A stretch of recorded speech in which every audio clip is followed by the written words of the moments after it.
রাজনৈতিক প্রোগ্রাম মসজিদে হবে না, আপনারা বাহিরে প্রোগ্রাম করেন, কোনো সমস্যা নাই।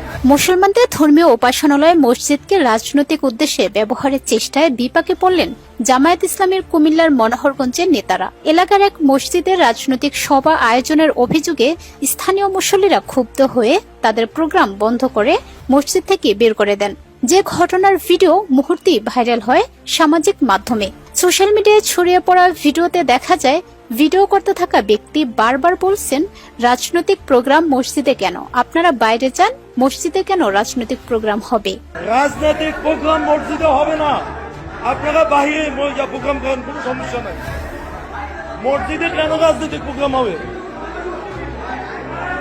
রাজনৈতিক কোনো প্রোগ্রাম মসজিদের ভিতরে হবে না। মসজিদে প্রোগ্রাম হবে শুধু মুসল্লির প্রোগ্রাম।